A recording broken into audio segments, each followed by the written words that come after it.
Hello and welcome to today's League of Legends Roundup. We're going to cover the game that took place yesterday in the LCK, LPL, and LCS.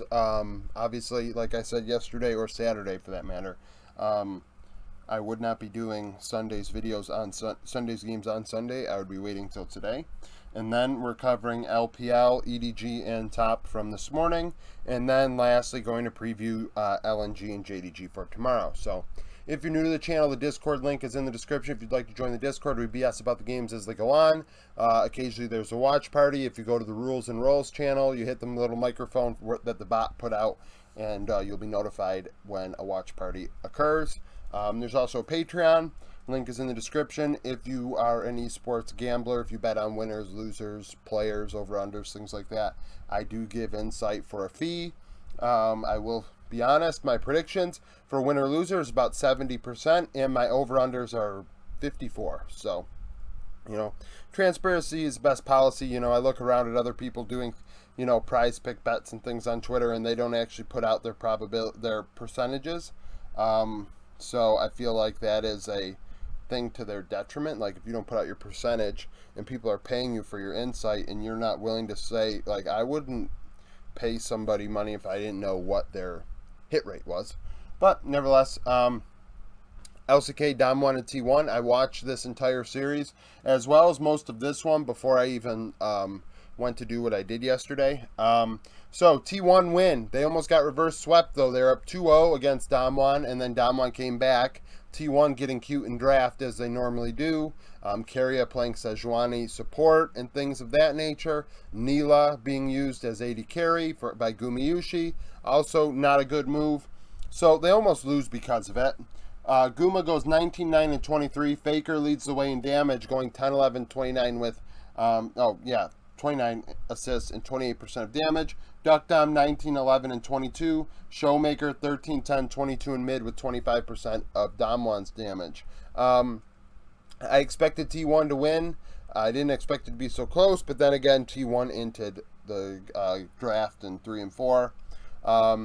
Zayas, what was really kind of screwed up was, so Dom 1 started Birdall, and after a couple games threw Nuguri in, and they won, which was game 3, they won, and then put Birdall back in for game 4, I believe. Yeah, that's what happened. So it made absolutely no sense. I don't know what the hell the coach is doing over there, but it is a disaster. The team should not be going to Worlds. I think did I have them 5th, or did I have Sandbox 5th? I forget which one I had 5th, but honestly, with Dom 1's decision making right now, with player personnel and things like that, I wouldn't be surprised if they don't go to Worlds. I'd argue they don't deserve it. You have a player like Nuguri in top lane, you're playing Birdall, and I'm not a big Birdall fan, I'll be honest. I don't think he's that great from what I've seen, and Nuguri is a proven commodity, and in a high pressure situation, I would rather have Nuguri than Birdall, especially given the fact that they didn't even play Birdall in summer. They played Nuguri and then decided to go with Birdall in the playoffs. It makes absolutely no sense. Terrible decision making. LPL, LNG, and Victory 5. I had LNG winning this one, and they did end up pulling it out 3-2.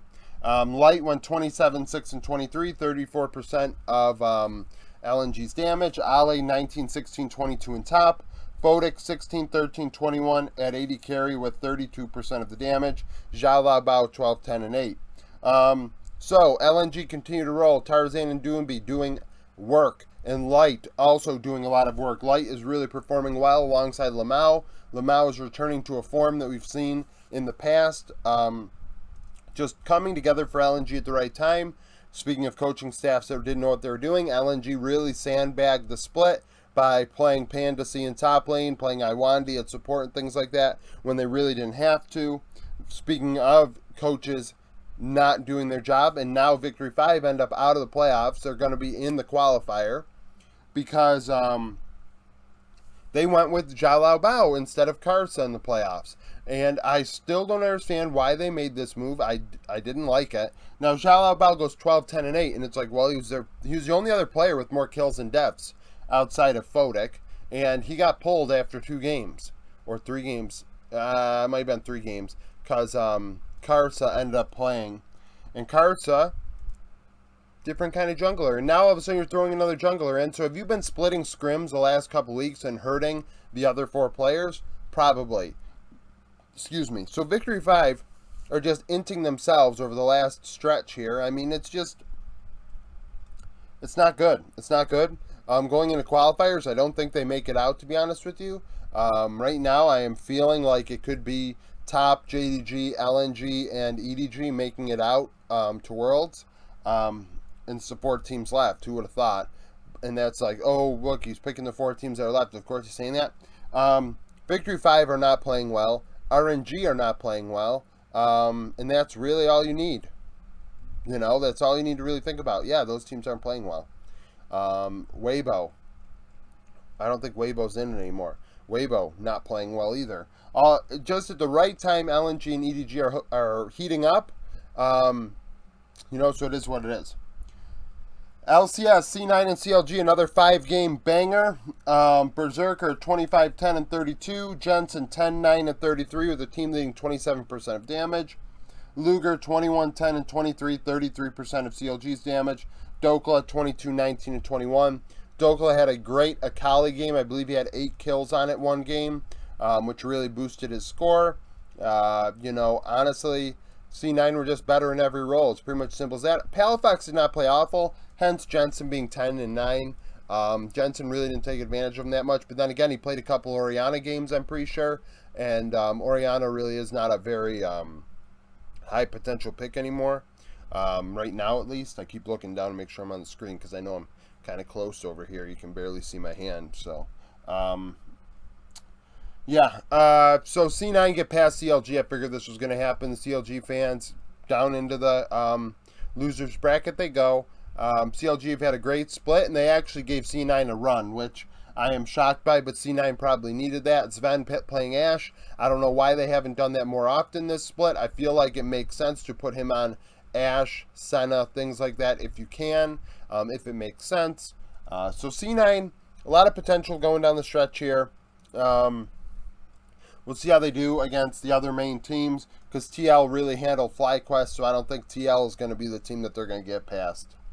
LPL from this morning, EDG and Top. This goes 5 games, Top winning game 5 after being down 2-1, I'm pretty sure.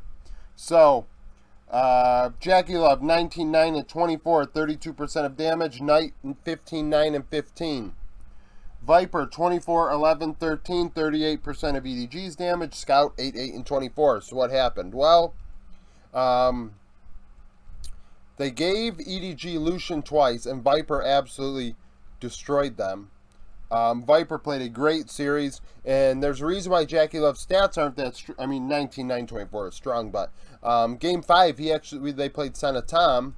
You know, so Senna, more of a supportive role, excuse me, because he didn't really have it against Viper in this series, I feel like. I think Viper had the edge, Viper and Mako for sure. In the early part of the series, Scout had the edge over Knight, but then they started giving Knight Silas, and that was a mistake. They got bit in the ass twice by it.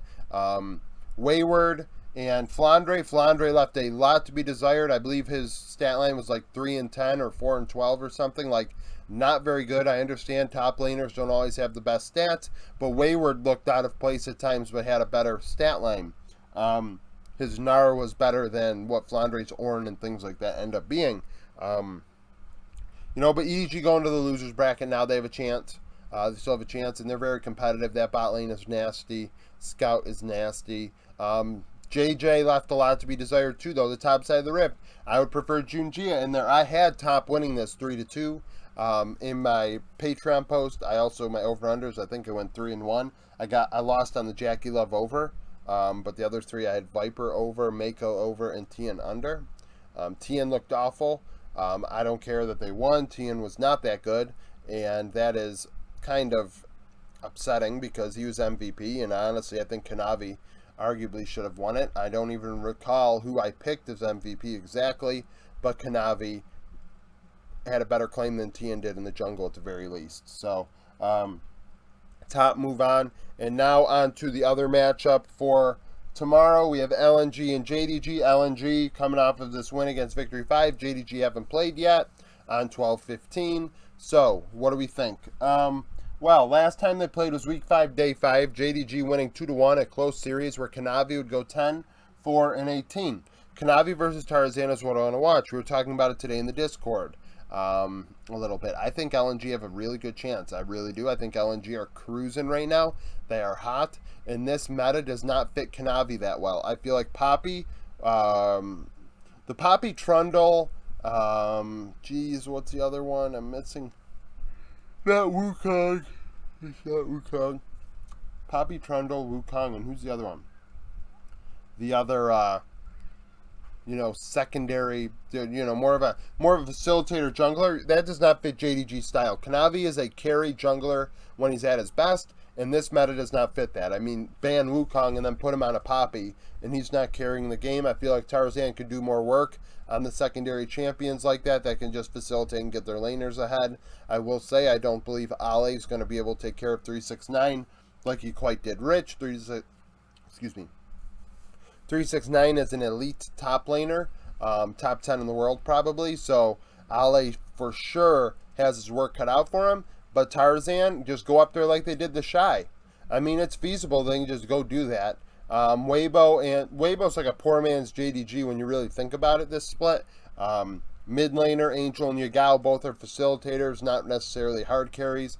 Wanfeng and Hope are doing work. Missing is a hell of a lot better than On and bot lane, I will say that. But I would say the Shy is better than 369 when he's at his best. But if you go up there and you continue to gank, you will succeed. So I wouldn't be shocked at all if I see LNG doing a similar game plan to what they did against Weibo against JDG. I think that it'd actually be effective. Especially given the fact that Light and Lamau are playing so well. I think they can actually handle Hope and Missing in bot lane. I think Lamau might be the best player of the four down there. So he should be able to handle it. It'll be a 5-gamer probably, I imagine. A lot of these series, it's really tight. We're getting to the end here, nitty gritty. So if you like this video, like it, subscribe to the channel for daily League of Legends content. I'm deciding if I'm doing a second video today or not. I don't really know. I do want to say thank you for 2,000 subscribers. If you stuck to the end of this video, then you are a real one. You're subscribed and you actually watch the whole damn thing. I'm impressed. Thank you. I'm flattered, actually, that you would deal with all this crap that I spew. But so we're looking at Worlds right now. World starts the 24th of September. We got 24 teams. I want to do 5 or 6 videos, but also, so we're looking at like mid next week to start the Worlds coverage. I know that not all Worlds teams will be announced, but obviously we have teams that are already going to Worlds like T1, Gen G, G2. There's a few others probably that I'm missing, but it is what it is. By then we'll have more. And we just start the videos then.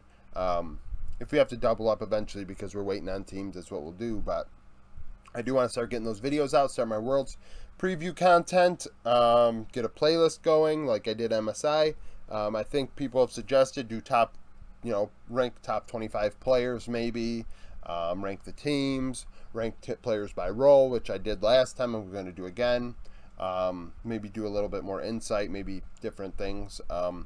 Probably a patch 12.16 video. We're looking at, I imagine, 12.17 as well before Worlds.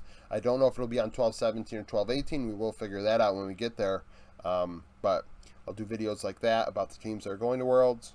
But there's other things you'd like me to do or talk about. Maybe comment below with your suggestions if you stuck around this long. Or go to the Discord. There's a suggestions channel. Post your suggestion for a video topic or something. I mean, I am all for that. I love looking at, stats and things like that, or giving you what you want. So if you enjoy that sort of stuff, thank you for watching, and I hope you come back for more content.